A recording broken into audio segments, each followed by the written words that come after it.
আহিরা তো এই হাসিটার প্রেমে বারে বারে হোঁচট খেয়ে পড়তে রাজি, কিন্তু এই লোকটার প্রেমে সে কি আর অত সোজা?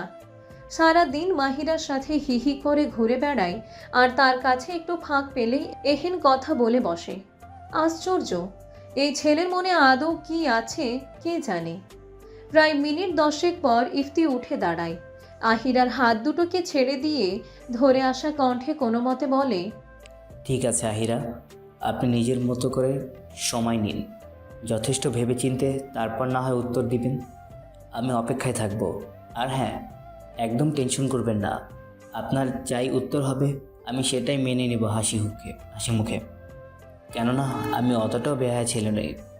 কথাটা বলেই ইফতি চলে গেল সেখান থেকে, আর পেছনে পড়ে রইল হতবিহ্বল আহিরা। সে এখনো ভাবছে ইফতির কথাগুলো, তার কান দুটোতে এখনো বাজছে ওই একটাই কথা, আমার হবেন আপনি আহিরা। সন্ধ্যা পেরিয়ে রাত নেমেছে চারপাশে। এদিকে ইকরা ভয়ে দুরু দুরু বুকে মাত্রই এসেছে ছাদের চিলে কোঠার ঘরটার সামনে। মেয়েটা যখন কেবলই রেডি হয়ে বেরিয়েছিল, ঠিক তখনই কোত্থেকে যেন হন্তদন্ত হয়ে ছুটে এসেছিল রিমি। মেয়েটা এসে ইকরার হাতে চিরকুটটা গুজে দেয় আলতো করে।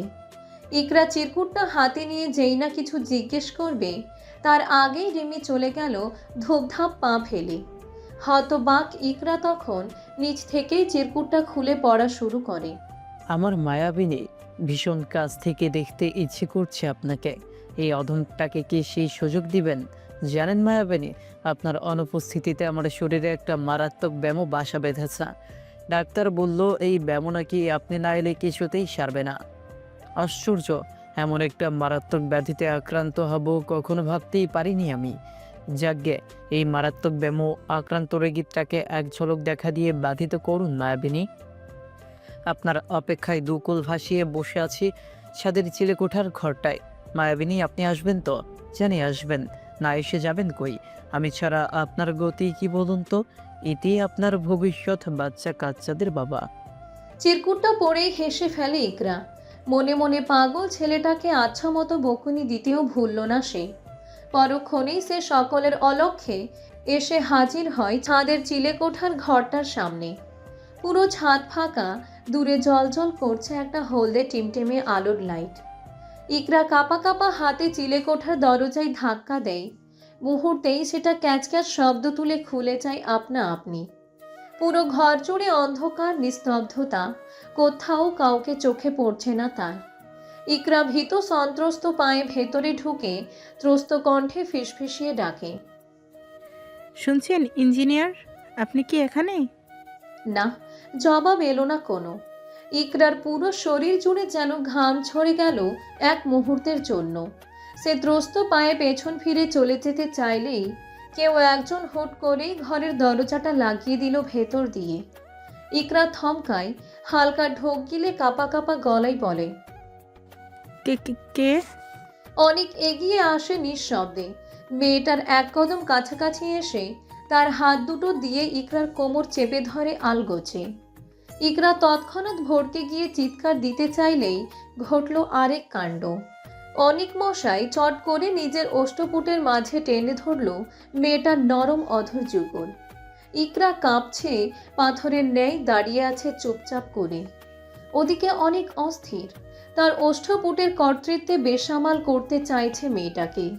প্রায় মিনিট 3 পেরুতেই অস্থির অনেক মেয়েটার মুখ উঁচিয়ে তুলে খানিকটা হাত বাড়িয়ে পাশে টেবিলের উপর রাখা সুইচটা অন করে দেয় আলগোছে। পর মুহূর্তেই পুরো ঘর জুড়ে দেখা মিলে এক অদ্ভুত সৌন্দর্যে। ঘরটার পুরো সিলিং জুড়ে ফেয়ারি লাইটের সমারোহ, পাশের দেওয়ালের জানালার গায়ে ঝুলন্ত পর্দার আড়ালেও জ্বলছে তারা। টেবিলের উপর রাখা বড়সড় একটা গিফট বক্স। ইকরা মুগ্ধ দৃষ্টিতে চারদিকটা দেখল। অনিক তার এহেন দৃষ্টি দেখে মুচকি হাসল। সে আলতো করে মেয়েটাকে পেছন থেকে জড়িয়ে ধরল। মুহূর্তেই আবারও কেঁপে কেঁপে উঠে ইকরা। অনিক মেয়েটার কাঁধে থুতনি ঠেকিয়ে বলল, কেমন লেগেছে সবটা মায়াবিনী? ইকরা লজ্জালু হাসল খানিকটা। সে নিচের লজ্জা রাঙা মুখটা নত করে নিয়ে কোনো রকমে মাথা ঝাঁকিয়ে বলল, খুব সুন্দর। অনিক এবার দুষ্টু হাসলো। মেয়েটাকে নিজের দিকে ঘুরিয়ে এনে তার কানের কাছে মুখ এনে বলল। তাহলে আমাকেও রিটার্ন গিফট দাও। হতবুদ্ধি ইকরা চোখ তুলে চাইল, অবুজের মতো বলল। রিটার্ন গিফট মানে? অনেক ফিচেল হাসলো। টেবিলের উপর থেকে গিফট বক্সটা এগিয়ে দিল ইকরার দিকে। ভরাট কণ্ঠে বলল। Here's your gift. আর কেউ কাউকে গিফট দিলে তাকেও রিটার্ন গিফট দেওয়া উচিত। এটা ভালো ম্যানার্স, বুঝছো? ইকরা মাথা নাড়ায়, খানিকটা আহত সুরে সে বলে। কিন্তু আমার কাছে তো দেওয়ার মতো কিছুই নেই। আমি বরং গিফটটা অন্য কোনো সময় নেব।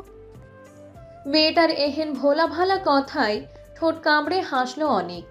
তা দেখে ভারী অবাক হলো ইকরা। লোকটা হুটহাট এভাবে হাসছে কেন?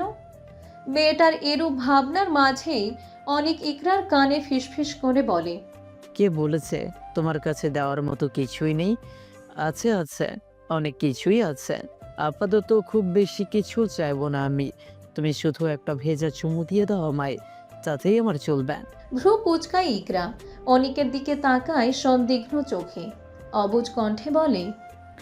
ভেজা চুমু আবার কি জিনিস? আশ্চর্য, এই জীবনে এই নাম প্রথম শুনলাম আমি। অনিক ঠোঁট কামড়ে হাসে। মেয়েটা ঠোঁটের দিকে নেশালো চোখে তাকিয়ে বলে। দিবেও তো প্রথমবার। ও সরি, এটা তো তোমার সেকেন্ড টাইম হবে, কেননা কিছুক্ষণ আগেই তো আমি টেস্ট করে নিলাম। এ পর্যায়ে সবটা বোধগম্য হলো ইকরার। তৎক্ষণাৎ মেয়েটার ফর্সা সুশ্রী মুখখানেই ছেয়ে গেল লাল টকটকে আভা। নাকের ডগায় এসে জমেছে মৃদু ঘামের উপস্থিতি। অনেক আর চোখে দেখল সবটা। সে আর কোনো সময় নষ্ট না করে চট করে উঠে বসলো টেবিলের উপর। তারপর নিজের পা দুটোর মাঝে বেশ খানিকটা জায়গা করে মেয়েটাকে টেনে আনলো নিজের কাছে। ইকরার নত মুখটা খানিক উঁচুতে তুলে হাসকে স্বরে বলল। তুমি সর্বনাশী মেয়ে। বুঝলো না ইকরা, তাকালো হতবাক চোখে। অনেক মুগ্ধ হাসলো এবারেও। মেয়েটার লাল টুকটুকে নাকের ডগায় আলতো করে চুমু খেয়ে বলল। ভীষণ তৃষ্ণার তো আমি, আমার এই অস্বাভাবিক তৃষ্ণাটা মিটিয়ে দাও মায়াবেনী। লজ্জায় আড়ষ্ট হয়ে গেল ইকরা। চোখ দুটোও যেন খুলে রাখা দায় হয়ে পড়েছে এ মুহূর্তে তার জন্য। অনেক তাকালো একবার, পরক্ষণেই নিজ উদ্যোগে ফের চেপে ধরল ইকরার নরম সিক্ত অধর জোড়া।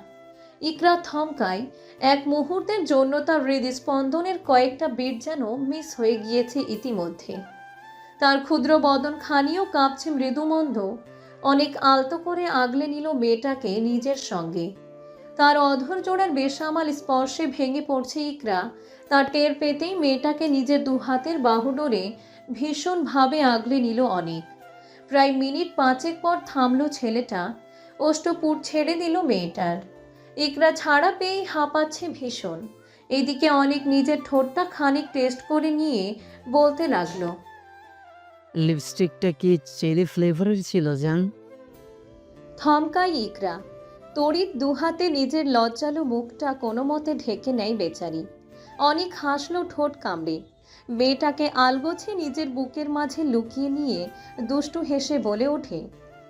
লজ্জা পেলে তোমায় কিন্তু একদম বউ বউ লাগে মায়াবিনী।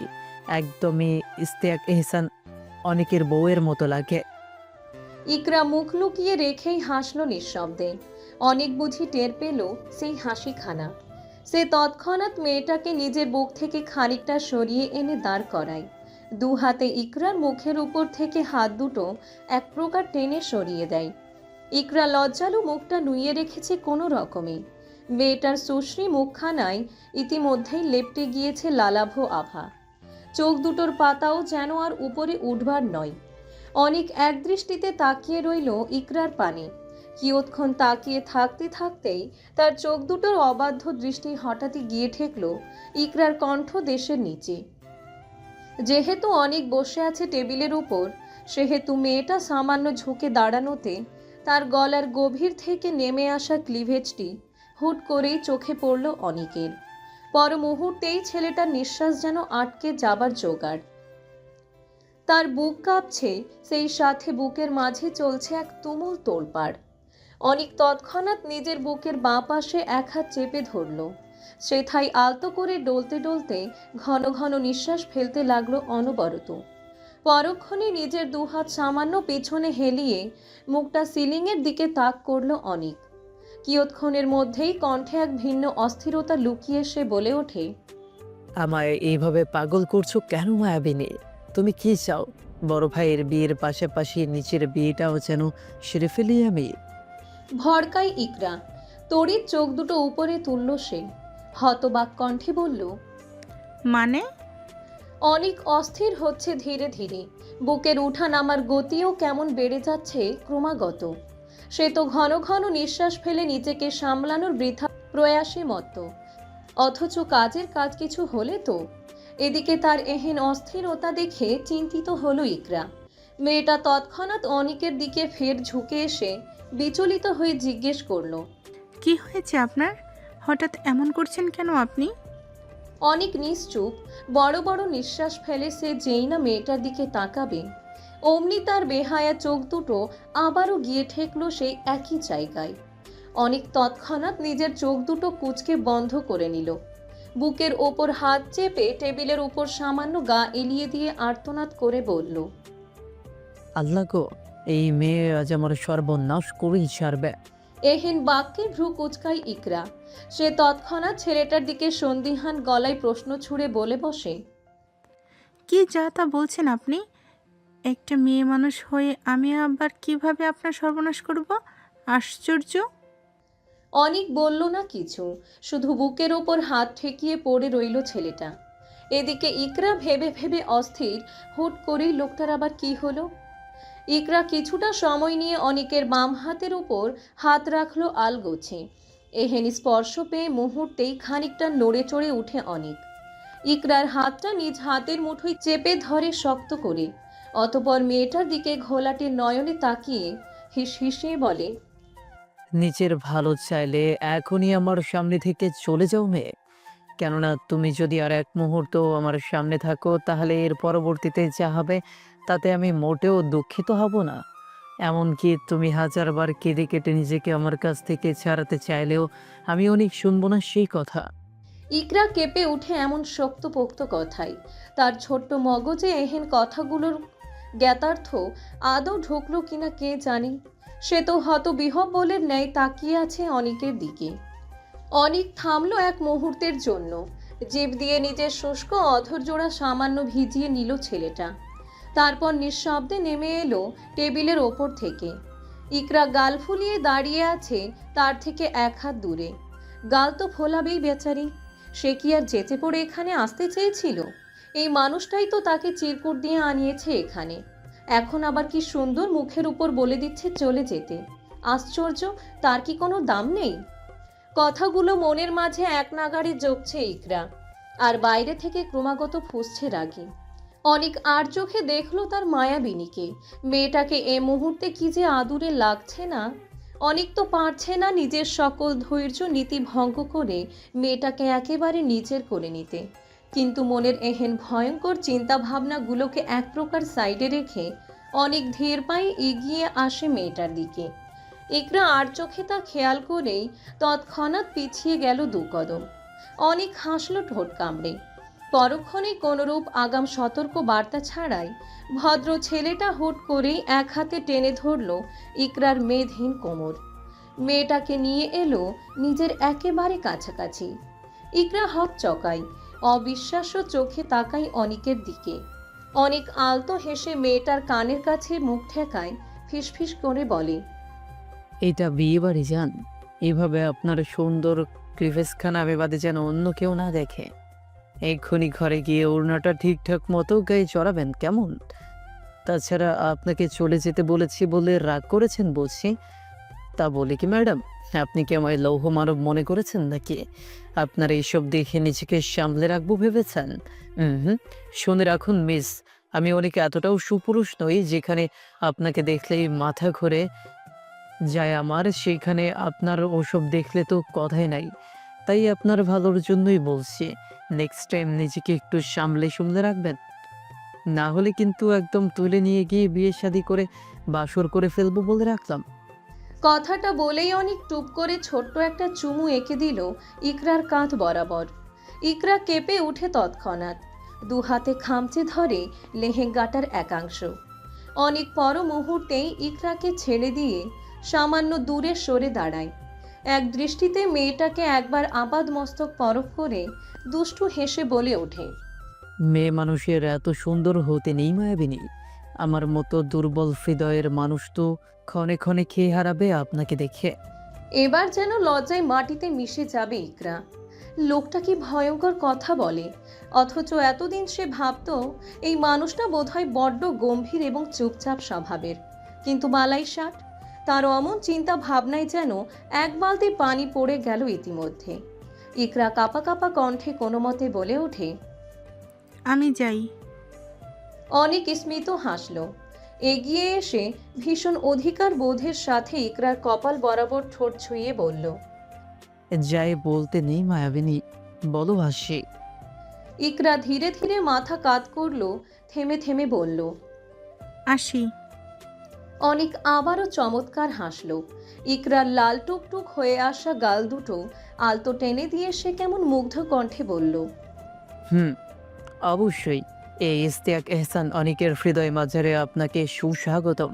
ধীরে সুস্থে আসবেন কিন্তু, কেননা একবার এই হৃদয় মাঝে চলে এলে আমরণ থাকতে হবে আপনার, মনে থাকবে। এ পর্যায়ে ইকরাও হেসে দিল নিজ অজান্তে। মনে মনে বলল সে, আমরণ মনে থাকবে বই কি। হলুদের সন্ধ্যা। এহসান বাড়ির দালান চত্বর জুড়ে হরেক রকমের রঙিন আলো আর ফুলের সুঘ্রাণে মোমো করছে। চারদিক সেজে উঠেছে গাঁদা আর রজনীগন্ধার মালাই। ব্যাকড্রপে ঝুলছে হলুদ সাদা কাপড়, তার ফাঁক দিয়ে চিকচিক করছে ফেয়ারি লাইট। মঞ্চে রাখা কুশনের উপরে সোনালি রঙের গদি। এই পুরো সাজসজ্জার থিম ছিল অনিকের পরিকল্পনা। ছেলেটা কত আশা নিয়ে নিজ হাতে নিজের প্রিয় মানুষ দুটোর জন্য স্টেজ সাজিয়েছে। কাজের ফাঁকে ফাঁকে বাড়ির কর্তারা দুই একবার এহেন সাজসজ্জা দেখে আপ্লুত হয়েছেন বেশ। তাশরিক সাহেব তো এখনও ছুটছেন ডেকোরেশনের লোকেদের সাথে সাথে।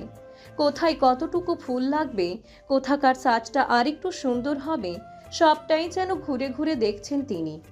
তায়েব সাহেব স্টেজের চারপাশটা ঠিকঠাক মতো দেখছেন। স্টেজের সামনে এক গাদা চেয়ার।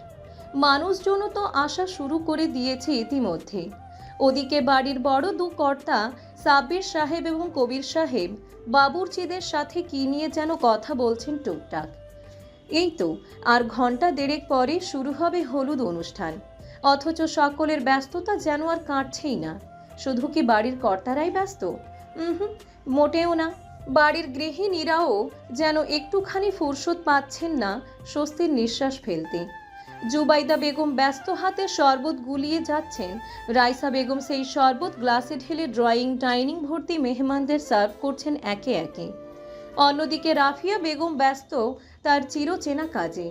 বাড়িতে কোনো টুকটাক কিছু হলেই যেখানে মানুষটার হাতের মিষ্টি খাবার বায়না শুরু হয় সকলের, সেখানে আজ তো কত বড় একটা উৎসবের দিন। আজ কি আর মিষ্টি না বানালে চলবে তার? রাইসা বেগম কড়াই ভর্তি ডুবো তেল থেকে একে একে মিষ্টিগুলো তুলে নিয়ে চিনির শিরায় ঢালছেন। পাশ থেকে মাইমুনা বেগম ধীরে ধীরে খুন্তি দিয়ে নাড়ছেন সেগুলো। প্রায় মিনিট খানেক পর রান্নাঘরে এসে হাজির হন সিথি বেগম এবং রাহেলা বেগম। অরিনের দুই মামি। সিথি বেগম তো এসেই বলতে লাগলো, রাফিয়া আপা, তুমি এখনো কাজ করছো? দেখি সরো তুমি, আমি করছি বাকিটা। ইস, আর একটু পরেই মেহমান সব চলে আসবে, আর তোমরা কিনা এখনো রেডি হওনি। যাও যাও, তাড়াতাড়ি গিয়ে রেডি হও। কথাটা বলেই সিথি বেগম যেচে পড়ে রাফিয়া বেগমের হাত থেকে গরম খুন্তিটা টেনে নিলেন নিজ হাতে। রাফিয়া বেগম নাকচ করতে লাগলেন ভাবির এমন প্রস্তাবে। তিনি এক প্রকার গো ধরে বলতে লাগলেন, আহা, তোমার করতে হবে না, তুমি গিয়ে আম্মার সাথে বসো। এখানে আর কই তেমন কাজ, এইটুকু করতে খুব একটা সময় লাগবে না আমার। তুমি ছাড়ো এসব, দাও খুন্তিটা আমার হাতে দাও। শুনলেন না সিথি বেগম, উল্টো মুখাবয়বে কপট ভাব ধরে বলতে লাগলেন, আরে যাও তো, গিয়ে মেয়েটাকে একবার দেখে এসো। যাও, সোহেলি তো বলল ওরি নাকি তোমায় ডেকেছে বার কয়েক। তৎক্ষণাৎ নড়ে চড়ে দাঁড়ালেন রাফিয়া বেগম। সন্দিগ্ধ কণ্ঠে বলে ওঠেন, কি বলিস, সত্যি রেখেছে? এহেন কথার পিঠে রাফিয়া বেগমের পেছন থেকে বেশ অনীহার সুরে রাহেলা বেগম বলে ওঠেন, হ্যাঁ ডেকেছে, যাও গিয়ে দেখো তোমার দুলারির আবার কি না কি লাগে। যদিও বা তার কিছু লাগবে বলে মনে হয় না, কেননা বিয়ে তো আর বাইরের কারোর সাথে হচ্ছে না, হবে তো ঘরের লোকের সাথেই, তাও আবার নিজের থেকে এক যুগ বড় বয়স্ক ছেলের সাথে। কথাটা বলেই মুখ বাঁকালেন রাহেলা বেগম। এদিকে তার অমন বাঁকা কথা শুনে মুখাবয়ব হুট করেই শক্ত হয়ে এলো মাইমুনা বেগমের। তার তো ইচ্ছে করছে এক্ষুনি চুলোর উপর থেকে গরম তেলটা গায়ে ছুঁড়ে মারতে এই বেয়াদব মহিলার উপর, কিন্তু বয়সে বড় এবং পারিবারিক শালীনতা মাথায় রেখে সবটা এক প্রকার জোর করেই হজম করে ফেললেন তিনি। রাফিয়া বেগম গম্ভীর মুখে পেছনে ফিরে তাকালেন। পরক্ষণেই মুখে কুটিল হাসির রেশ টেনে টিপ্পনি কেটে বলে ওঠেন, অথচ এমন একটা বয়স্ক ছেলে পাওয়ার জন্য কত মানুষ কত কিছুই না করে ভাবি। কেউ কেউ তো নিজে থেকে মেয়ে লেলিয়ে দেয়, এমন একটা পারফেক্ট এলিজিবল ব্যাচেলর। ওফ সরি, তোমার ভাষ্যমতে বয়স্ক ছেলের পেছনে সেদিক থেকে বিবেচনা করতে গেলে আমি নিঃসন্দেহে ভাগ্যবতী, কেননা আমার ওসব কিছুই করতে হয়নি রোদের মতো একটা ছেলেকে নিজের মেয়ে জামাই বানাতে। তাছাড়া রোদের মতো মেয়ের জামাই পাওয়া তো সাত কপালের ভাগ্য ভাবি, যা কিনা সবার 4 আঙ্গুল্লা কপালে জুটেই না। জানো, আমার এইটুকুনই হাঁটুর বয়সী মেয়েটাকে আমাদের রোদ তো এক প্রকার চোখে হারাই গো। এমনকি দুজন যখন একসঙ্গে পাশাপাশি দাঁড়ায়, উফ কি যে বলবো না, মাশাল্লাহ একদম। Made for ইজাদার। রাফিয়া বেগমের কথার মাঝেই মুচকি হেসে কথাটা বলে ওঠেন মাইমুনা বেগম। রাফিয়া বেগম গাল ভরে হাসলেন। পাশ থেকে সিথি বেগম সাই জানিয়ে বলে ওঠেন, তা যা বলেছ আপা, দুজনকে পাশাপাশি দেখলে কি যে ভালো লাগে। আহা, কারো নজর না লাগুক। সকলের এহেন বক্তব্যে রীতিমতো ফুঁসছেন রাহেলা বেগম। তিনি তৎক্ষণাৎ মুখ ঝামটি মেরে রান্নাঘর থেকে বেরিয়ে গেলেন গটগট পায়ে। তা দেখে রাফিয়া বেগম মিটমিট করে হাসছেন যেন। মাইমুনা বেগম বিড়বিড় করে বলে ওঠেন, ভাগ্যিস নিজে থেকেই চলে গিয়েছে, নইলে আমি বের করে দিতাম বেয়াদবটাকে। জুবাইদা বেগম গায়ে জড়িয়েছেন সর্ষে হলুদ রঙের কাট ওয়ার্কের শাড়ি, সেই সাথে গলায় হাতে কানে জড়িয়েছেন পিচ রঙের জুয়েলারি। মাথায় বেঁধেছেন বড় একটা খোপা, খোপায় গেঁথেছেন বেলি ফুলের মালা। আজ ঠিক একই ভঙ্গিতে সেজে উঠেছেন তার বাকি 3 জায়েরা। 4 জন বিউটিশিয়ান মিলে সাজিয়ে দিচ্ছেন তাদেরকে। বাড়ির ছেলে মেয়েদের কড়া নির্দেশ, আজ যেন সকলেই একই কালারের ড্রেস কোড পরে। সেজন্যই সন্ধ্যার পর থেকেই নিজেদেরকে সং সাজাতে ব্যস্ত হয়ে পড়লেন গৃহিণীরা। যদিও বা তাদের সকলকেই অপরূপা লাগছে, তবুও তাদের ভাষ্যমতে মুখে এক গাদা এটা সেটা মাখাকে সং সাজানো বলা ছাড়া আর কি বা বলবে। ইফতিয়ার অনেক মিলে স্টেজের সামনে দাঁড়িয়ে কি যেন একটা করছে।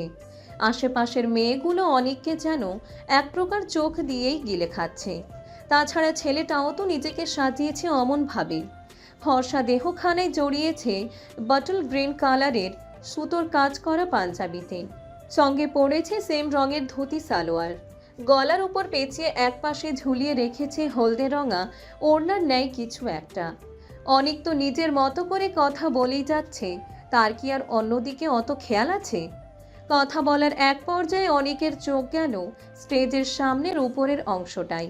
সেখানটায় ফুলগুলো কেমন খুলে খুলে আসছে যেন।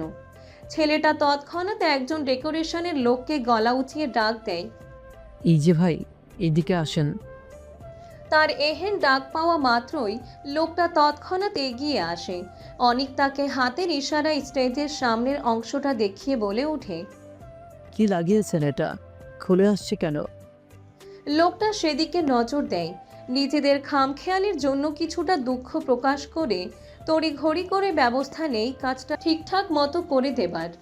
অনিক সেদিকে এক পলক তাকিয়ে নিজের দৃষ্টিটা সরিয়ে আনলো অন্যদিকে। ঠিক তখনই তার চোখ দুটো যেন বিভ্রমে পড়ল এক প্রকার। সে তৎক্ষণাৎ চোখ দুটো বন্ধ করে আবারও খুলল। না, এখনও আগের মতোই দেখছে সবটা। অদূরেই পাশাপাশি দাঁড়িয়ে আছেন তার বাবা চাচারা। প্রত্যেকের গায়ে জড়ানো সর্ষে হলুদ রঙের পাঞ্জাবি, সঙ্গে পিচ রঙের হাফ কোট, তার সাথে পরেছেন একদম সফেদ রঙা লুঙ্গি। প্রত্যেকেই লুঙ্গির এক কোণ ধরে রেখেছে হাতে। সবার চোখের উপর এঁটে রাখা কালো রঙের চশমা। অনেক এক প্রকার হাঁ করে তাকিয়ে রইল বাবা চাচাদের এহেন রূপ দেখে। এদিকে ইফতি অনেকের অমন দৃষ্টি দেখে ভ্রু কুঁচকায়। অনেকের দৃষ্টি লক্ষ্য করে সেও তাকায় পেছনের দিকে। অমনি ছেলেটা কেমন হতবিহ্বল হয়ে গেল যেন।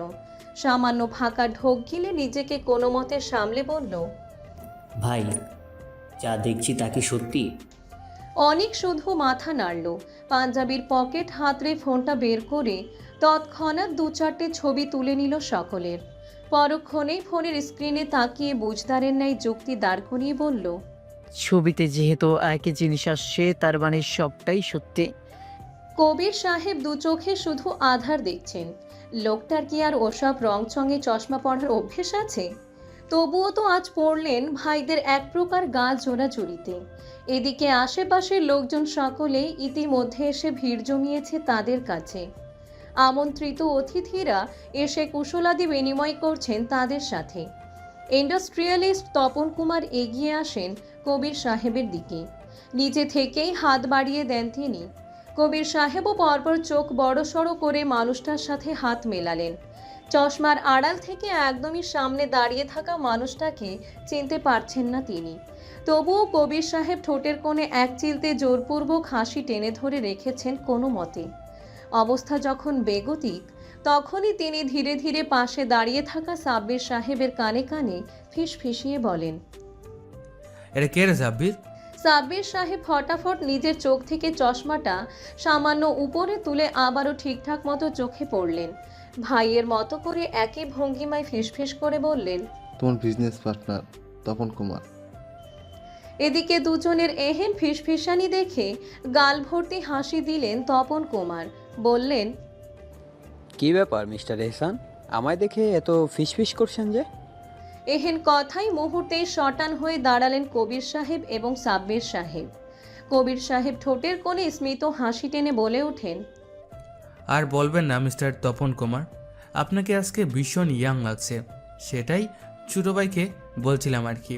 ভাবলাম আপনার সামনাসামনি প্রশংসা করলে ব্যাপারটা কেমন রোবোটিক লাগবে, তাই আর কি। এরূপ অনাকাঙ্ক্ষিত প্রশংসা পেয়ে গায়ে যেন উত্তরের বাতাস লেগে গেল তপন কুমারের। আধটাক পড়ে যাওয়া ভুঁড়িওয়ালা মধ্যবয়স্ক ব্যক্তিটি এহেন মিথ্যে বানোয়াট প্রশংসা পেয়ে নির্ঘাত মনে মনে ইতিমধ্যেই নিজেকে শাহরুখ খানের সাথে তুলনা করে বসেছেন। তিনি সামান্য লজ্জালু হাসি দিয়ে নিজের আধটাক মাথাটাই হাত বুলালেন একটুখানি। হাসি মুখেই বললেন, আসলেই হয়তো দিন দিন ইয়াং হচ্ছে, কেননা ইদানিং অফিসে বেশ কয়েকজন মেয়ে স্টাফদেরকেও দেখছি আমায় কেমন আর চোখে তাকিয়ে থাকে। ভাবছি এবার না হয় 2টা সুগার বেবি। এরূপ কথা কর্ণকুহরে পৌঁছাতেই বুক কাঁপিয়ে কাশি উঠে গেল সাব্বির সাহেবের। তপন কুমার আর বাকিটা শেষ করতে পারলেন না। বেচারা নিজের প্রশংসার কথা ছেড়ে দিয়ে মুহূর্তেই চিন্তিত হয়ে পড়লেন। সাব্বির সাহেবের অনাকাঙ্ক্ষিত কাশি নিয়ে এদিকে কবির সাহেব হাসবেন নাকি কাঁদবেন সে নিয়ে পড়লেন মহাবিপাকে। অবশেষে বেশ কিছুক্ষণ ভেবে টেবে তিনি ভাইয়ের হাত ধরে সেখান থেকে চলে যেতে উদ্যত হলেন। যাওয়ার আগে অবশ্য তপন কুমারকে বলে গেলেন, দুঃখিত মিস্টার, আপনি না হয় এদিকটা এনজয় করুন, আমি ওকে নিয়ে যাচ্ছি। তপন কুমার মাথা নাড়লেন। আদর্শ ব্যক্তিত্বের প্রমাণ দিয়ে বললেন, ইয়া, আপনি যান, পরবর্তীতে না হয় আবারও আড্ডা দিব। কবির সাহেব মুখে হাসলেও মনে মনে বার কয়েক কষিয়ে গালি দিলেন এহেন উজবুক লোককে। বললেন, নিকুচি করেছে তোর আড্ডা দেওয়ার। ভাইজান, একটা ডান্স দিবা আজকে, কেমন? তাশরিক সাহেবের এহেন কথায় মুহূর্তেই বাকহারা হয়ে পড়লেন তায়েব সাহেব। বেচারা সবে মাত্র একখানা রসগোল্লা চিপে নিয়ে মুখে ঢুকিয়েছিলেন, কিন্তু তাশরিক সাহেবের এহেন কথায় মিষ্টিটা যেন আর চাবানো হলো না তার। তিনি কোনো মতে গালের পাশে রাখা মিষ্টিটা গিলে নিয়ে ভাইয়ের দিকে তাকালেন, গলায় ঝাঁঝ ঢেলে বললেন, তোর তো দেখছি শরীরে ব্যাপক তেল হয়ে গেছে তোষু। বলি তোর ইচ্ছে হলে তুই একটা কেন 10টা ডান্স দে না, তবুও দোহাই লাগে ভাই, আমার এসবে টানিস না। তাশরিক সাহেব মুখ কোচকান, কপাল গুটিয়ে তাকান ভাইয়ের দিকে, বলেন, তুমি সবসময় এমন ব্যাকডেটেড থাকতে চাও কেন সেজো ভাই? আরে কোন জায়গায় আমাদের বাড়ির বড় ছেলের বিয়ে হচ্ছে, নিজে থেকে যেচে পড়ে দু কয়েকটা গানে কোমর দুলিয়ে ডান্স দিবা, তা না তোর? তোমাকে আপডেটেড বানাতে বানাতে আমি এই দিনকে দিন বুড়ো হয়ে যাচ্ছি।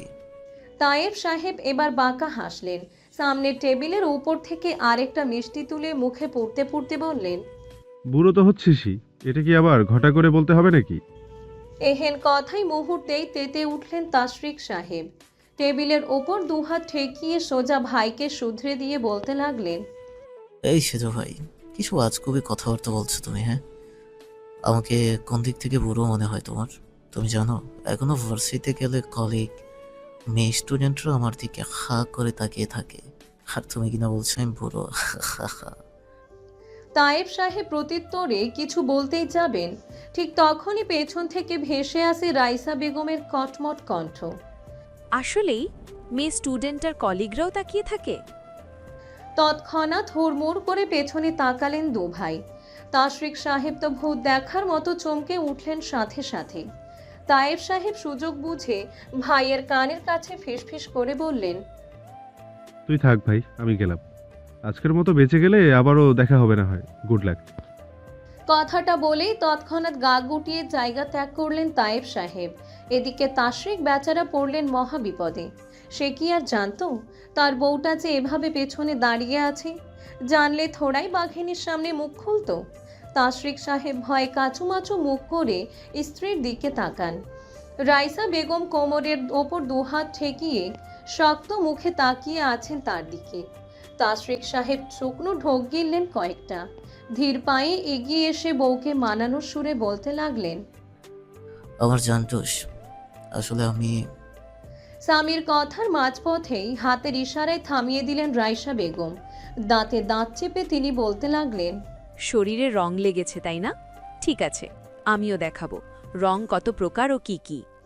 প্রায় 6 জন মিলে সাজাচ্ছে অরিনকে, তবুও তাদের সাজানো যেন শেষই হচ্ছে না আজ। কেউ কেউ আইলাইনারের দাগ মোটা করে ফেলেছে, তো কেউ লিপস্টিকের আউটলাইন ভারী করে ফেলেছে, কেউ আবার শাড়িটা পরিয়েছে উল্টো।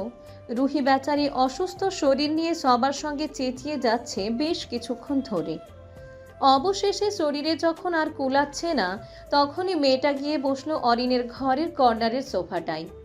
এদিকে সবার এরূপ উল্টোপাল্টা কাজে বিরক্ত হওয়ার বদলে এনজয় করছে অরিন। মেয়েটা ক্ষণে ক্ষণে হাসছে কেন যেন। কুহেলি সাজানোর ফাঁকে ফাঁকেই বার কয়েক তাকিয়ে থাকতো মেয়েটার দিকে। লোক মুখে শুনেছে সে মেয়েদের বিয়ে ঠিক হয়ে গেলে নাকি আল্লাহ প্রদত্ত তাদের রূপও নাকি বেড়ে যায় কয়েক গুণ। আজ যেন সেই কথাটাই সত্যি মনে হচ্ছে কুহেলির কাছে। এই যে অরিনটাকে কি সুন্দর একটা জীবন্ত পুতুলের মতো লাগছে।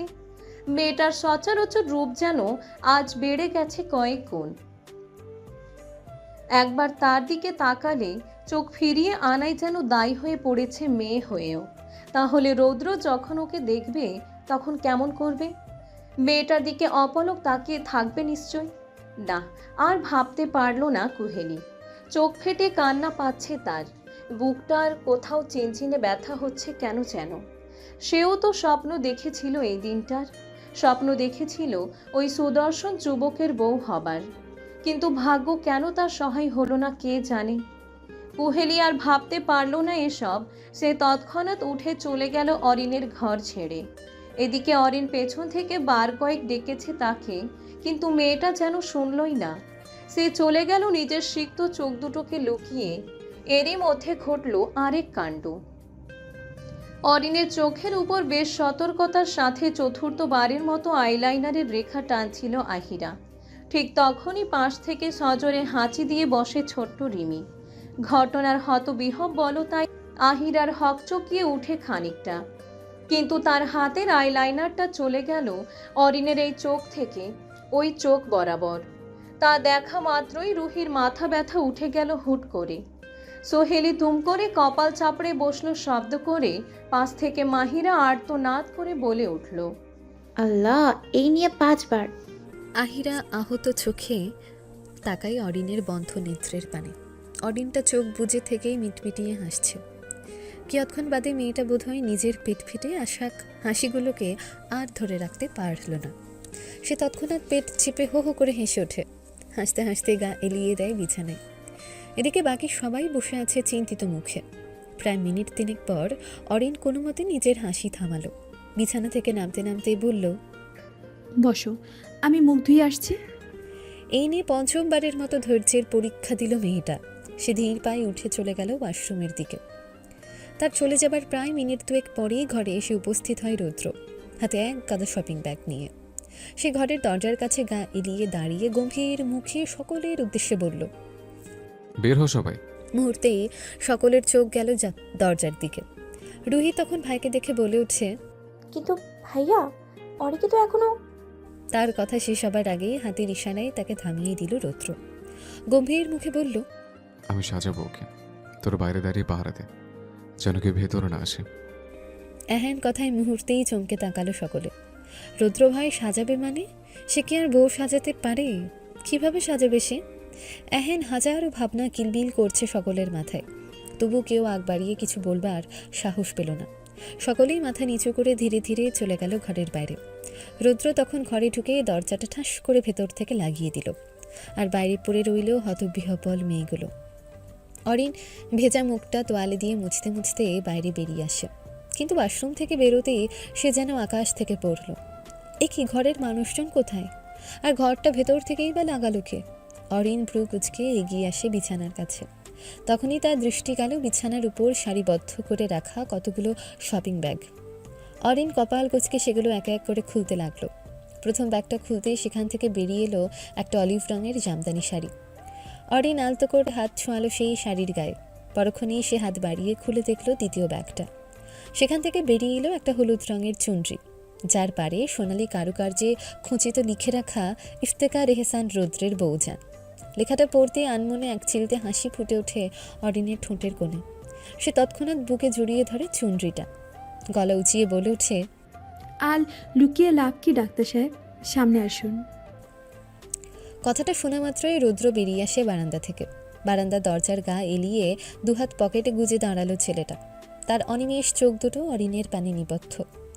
অরিন নিজের দৃষ্টি নামিয়ে আনে। বুকের মাঝ হতে চুনরিটা দুহাত উঠিয়ে আনে নিজের মাথার উপর। তারপর রৌদ্রকে দেখিয়ে বলে, কেমন লাগছে আমায়? রৌদ্র মুগ্ধ হাসল। ছেলেটার চোখে মুখে এক অদ্ভুত পরিতৃপ্তির লক্ষণ। সে কিয়ৎক্ষণ এক দৃষ্টিতে মেয়েটার দিকে তাকিয়ে থেকে বলল, আমার সানশাইনের মতো। অরিন মেয়েকে গাল ফুলায় তৎক্ষণাৎ, বলে, সানশাইন বেশি সুন্দর নাকি আমি বেশি সুন্দর? রৌদ্র কিছু বলল না, হাসলো শুধু। সে মুহূর্ত ব্যয়ে কদম বাড়িয়ে এগিয়ে আসে মেয়েটার কাছে। তার হাত দুটো টেনে নিয়ে যায় ড্রেসিং টেবিলের সামনে। তারপর মেয়েটাকে আয়নার সামনে দাঁড় করিয়ে পেছন থেকে তাকে জড়িয়ে ধরে।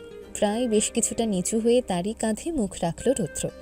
ফিসফিসিয়ে বলল, তুমি দেখে নাও কে বেশি সুন্দর। অরিন আয়নায় চোখ রাখলো, দেখলো তাকে পেছন থেকে জড়িয়ে রাখা মানুষটাকে।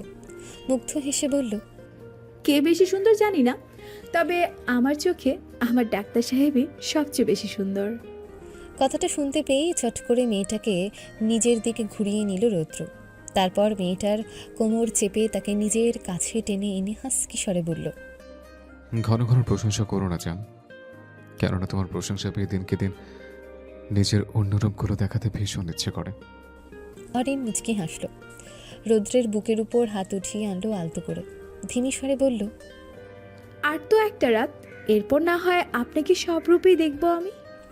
রৌদ্র চোখ শুরু করলো এবার, কণ্ঠ খাদে নামিয়ে বলল, তখন আমার ভয় পাবে না তো? অরিন কিছুক্ষণ চুপ থেকে পরক্ষণেই শান্ত কণ্ঠে বলে ওঠে, ভয় পেলে আমার ডাক্তার সাহেবকে বলবো, তারপর তিনি আপনাকে ভয় দেখিয়ে দিবে আমার হয়ে। সে আমার কী বা করতে পারবে হানি? অরিন ঠোঁট কামড়ে ধরল নিচের। কিছুক্ষণ কিছু একটা ভেবে আবারও বলল, কিছু করতে পারুক আর না পারুক, তার বউজানকে কষ্ট দেওয়ার জন্য আপনাকে পৃথিবীর সবচেয়ে বড় শাস্তিটা দিয়ে দিবে। রুদ্র থামল এক মুহূর্তের জন্য, ভ্রু উঁচিয়ে সন্দিহান গলায় জিজ্ঞেস করল, আর সেটা কি? অরিন মাথা রাখল রৌদ্রের বুকে, ধরে আসা কণ্ঠে বলল, তার বউজানকে নিয়ে যাবে আপনার কাছ থেকে। এহেন কথা শোনা মাত্রই মুখের আদল শক্ত হয়ে গেল রৌদ্রের। সে তৎক্ষণাৎ শক্ত হাতে চেপে ধরে অরিনের ঘাড়।